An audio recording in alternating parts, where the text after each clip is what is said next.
Good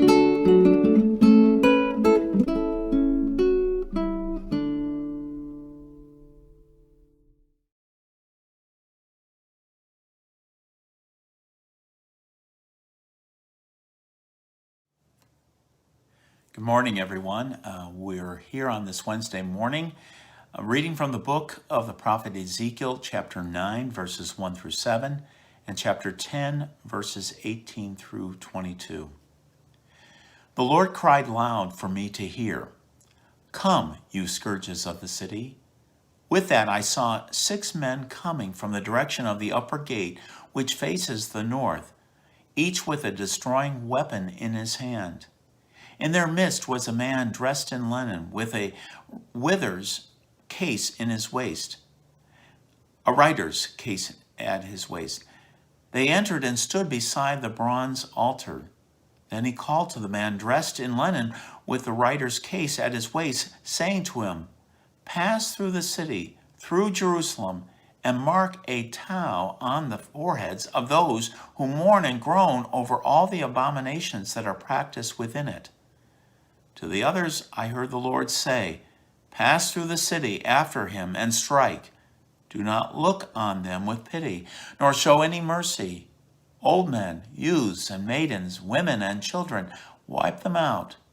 Do not touch any mark with a thou. Begin at my sanctuary. So they began with the men, the elders, who were in front of the temple. Defile the temple, he said to them, and fill the courts with the slain. Then go out and strike in the city. Then the glory of the Lord left the threshold of the temple and rested upon the cherubim. These lifted their wings, and I saw them rise from the earth, the wheels rising along with them. They stood at the entrance of the eastern gate of the Lord's house, and the glory of the Lord, and glory of God of Israel was up with above them. Then the cherubim lifted their wings, and the wheels went along with them, while above them was the glory of the God of Israel. The word of the Lord.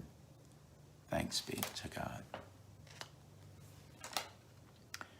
Quite a scene that Ezekiel is seeing here, but it ties into the very beginning of the book. Ezekiel is part of the group who were taken into captivity the first time by Nebuchadnezzar, and they were taken to Babylon. And about the age of 30, when Ezekiel was to be ordained as a priest, he felt distressed because he's in a foreign land. He's not able to do this. And in this sorrow, he bows down, and a vision comes to him of this throne where there are cherubim there, and then on top of that there is the throne of God.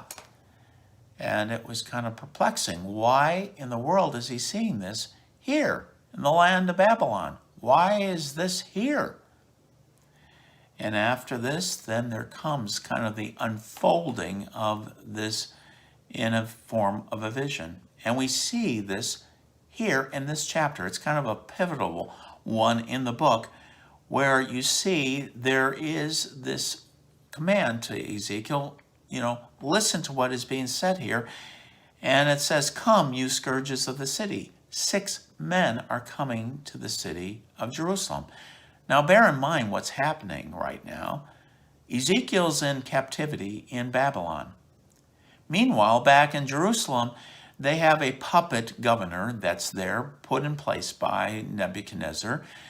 But at the same time, there's all kinds of wheeling and dealing going on, trying to figure out ways to squiggle out of this kind of hold with Nebuchadnezzar.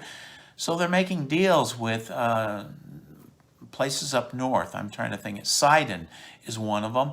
Another one is down in Egypt, trying to find ways in which they can kind of get underneath from the heels of Nebuchadnezzar in Babylon. In the midst of it, also, our people are taking on foreign gods. In the temple square, they're worshiping other gods. It's an abomination that's happening here.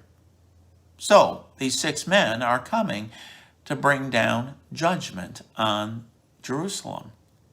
And in the midst of it is what he sees, a man dressed in linen. Well, more than likely, it's one who's like a priest who's in there. And they're moaning and groaning because of what is about to see, especially those who are righteous. They see what's happening. They see all around them. People are following after false gods, having false expectation and anticipation, false prophets that are saying everything's fine.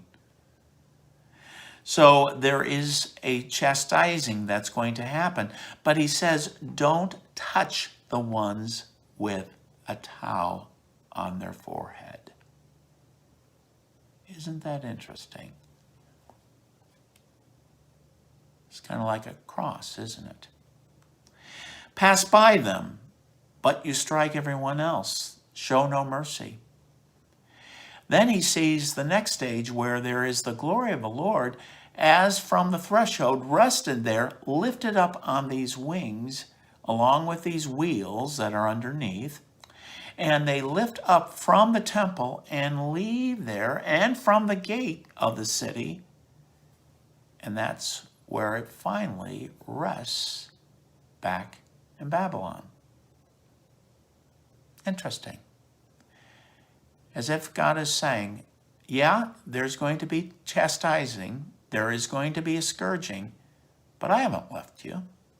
I've gone with you into captivity. I've gone with you. I'll be with you there. Hopefully you will turn your hearts back again to the Lord. A lot to think about, this incredible vision that Ezekiel's having. Stay safe, folks. Hopefully we get to see each other soon. Bye for now.